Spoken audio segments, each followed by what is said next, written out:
Hi there, Sandy here. Welcome to another Friday Findings video at keepsakecrafts.net. Today I have a little bit different of a Friday Findings video for you. I have some actual findings, as in things that I've found or purchased or acquired recently that I plan on using in future crafts. So I hope you enjoy. So I thought you might be interested in some of the things that I've been up to. In some ways this is kind of a sneak peek because some of the things I've purchased are going to show up in future videos. I just thought some things you might find interesting. So let's see. I had a 55% off coupon burning a hole in my pocket, and so I went and got another set of perfect pearls because I knew there were a lot that I didn't have. And so I got this set. This is kind of the original set. I think it's called, yeah, they're all called perfect. So it's perfect pearl, perfect gold, perfect copper, perfect bronze. And they all come with a couple brushes and some perfect medium, which I don't use very often. I actually spent an entire evening putting together lists of all the perfect pearl sets. And then I put all this into Evernote so that I realized, I have this entire set. Because some of these I picked up when my local scrapbook store went out of business. And so they were just individual little containers, and I didn't realize that they were sets. So I have all the jewel tones, yay. Now I have all these, the metallics. Those were the first ones I bought, the aged patinas. And then these ones are parts of sets. And then I realized there's some other sets out there that I've never even seen. And I went onto Amazon and added whatever they had onto my wish list, which is nice to kind of fill in corners on Amazon orders when you need another $3 item. There's that, the perfect pearls. I'm sure you will see those in future videos. And then on another trip to the craft store, I had a 20% off entire purchase, including sale items coupon, also burning a hole in my pocket. And I saw that they had the Swarovski bicones on sale. You may say I exercised restraint in only buying 3. They really don't have as much to choose from as they used to. So I just bought some that I know I don't have and that I'll probably use. I love these ones with all the different colors because often there's colors in there I wouldn't normally buy by themselves, but then I end up finding myself using them. So these are just some pretty 4mm Swarovski bicones that will likely show up in future videos. And then here's some hemp, which you will see very soon in a video coming up. If it hasn't already gone up, it will probably go up next week. That will actually be a polymer clay video. And I purchased these two things because I have this necklace. My girlfriend made this necklace for me a long time ago as a gift. And I treasure it because I'm always the person who's making gifts for other people. So when somebody makes me something, I just love it. And I really love this combination. I always have. I ended up remaking it last year because she'd made it just about this long. So it was choker length and it was a little short for the way I usually wear necklaces. And also one of her wire ends kept scratching me in the back of the neck, driving me crazy. So I finally just remade it. I just restrung it, added some cones to cover the ends, and added a chain. And you know, it was funny, I remade it, and I still found myself going, nah, when I thought I would wear it. And what I realized bugged me about it is that it's only 2 strands. And I said, I would like that better if it had 3 strands. So I bought these, and then just some little sterling silver plated beads. And I think that will make a really pretty 3rd strand. Now here's something I didn't buy, but it appeared on my desk and I was very excited about it. And that's just some burnt out light bulbs. I asked my husband months ago to save some for me when he came across them, because I have a project in mind for these. I'm not going to tell you much more about it, except you can probably guess they're going to be large, hollow, round shapes. But I'm very excited about finally being able to bring that idea to fruition. So these are great forms for making round shapes. You can just take some scrap clay and embed this right in it and bake right on these in the oven.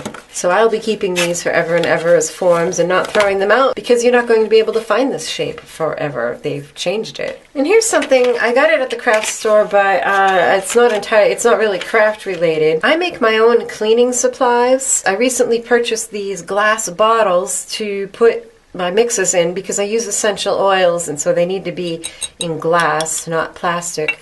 And they came with these, I don't know how well you can see them, but what I thought were really cool chalkboard labels. I was using pastel to write on them, and it was just wiping right off, which is why I have these P-Touch labels. So I thought maybe this white charcoal will work. And if I write very carefully and neatly, maybe I'll have some cool looking chalkboard labels on these. We'll see. And if you're interested in learning about natural cleaning supplies, it's really easy to do. It's much less expensive. And then you can feel good knowing there's no toxic gick in your household. Oh, and here's another thing that I didn't pay for and I was ready to throw it away. And then I said, oh, wait a minute, no. I returned something at Costco and they gave me a cash card and I went and used it right away. And these are awesome as squeegees for when you're doing silk screening. They're great for adding like blunt lines in polymer clay, you know, for making drag lines. They're great for indenting things.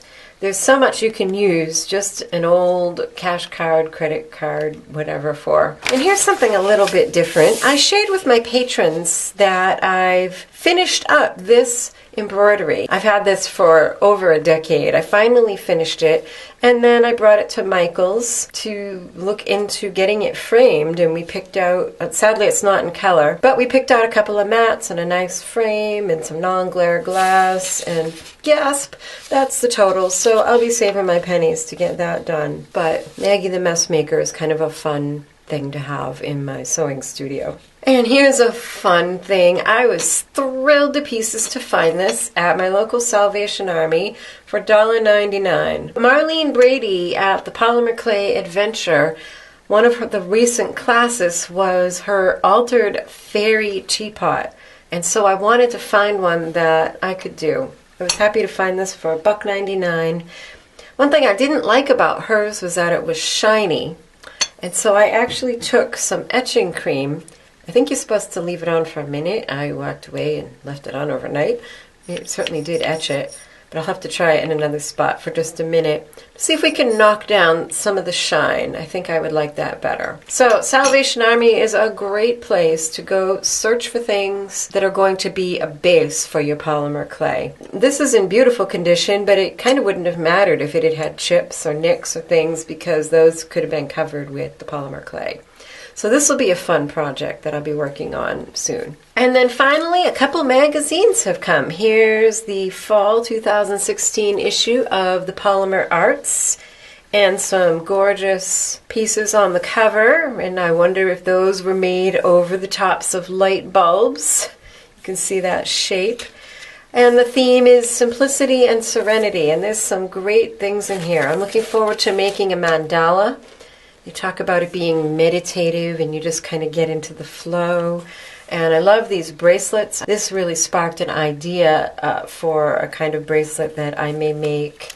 I actually got a lot of ideas. Oh, and look, this is an ad for Craft Art EDU classes. And I was thrilled that they took one of my classes, the Ombre Flowers bracelet, and they put it in their big full-page ad, which I thought was so cool. So this is oh, look at that. There's a covered teapot for you. Isn't that amazing? So this really is a great magazine if you're into polymer clay. They teach not just projects, but concepts, artistic principles, and that's hence the name Polymer Arts. It's definitely more artsy than the other one that's out there, which came today, which is Polymer Cafe. I love them both. They're different. They have their different focuses. This is my complimentary copy because, oh, there I am. And this is the project that I have in the November-December 2016 Polymer Cafe. It's a cute little lamppost. And if you didn't realize it, I actually have a series. This is, I think, number 5 in a series of fairy garden items. A bird bath that was on the cover back in March, and a well. This is a great magazine because you can learn wonderful techniques. Like, I love her succulents. I don't know why succulents are so popular right now, but they are. And these are just gorgeous. So those are the fun, crafty things that have come my way in the past couple weeks, and I thought you might enjoy seeing them. So let me know in the comments if you'd like more videos like this one, or if you'd prefer that I just stick to what I've been doing previously. It's my hope to inspire and encourage you with these videos. So if you liked it, please give it a thumbs up and share. I upload on Tuesdays and Fridays. And if you've benefited, I hope you'll consider becoming a patron, because you can support this channel. Ooh. You can support these tutorials with $1 a month or whatever you can afford. You can check out my Patreon page for details. So if you're interested in some of the things I showed, the things that I can find links to, I'll share on my blog post, and you can get to that by clicking on the little eye that's in the upper right. Or you can find the link in the description box. Thanks for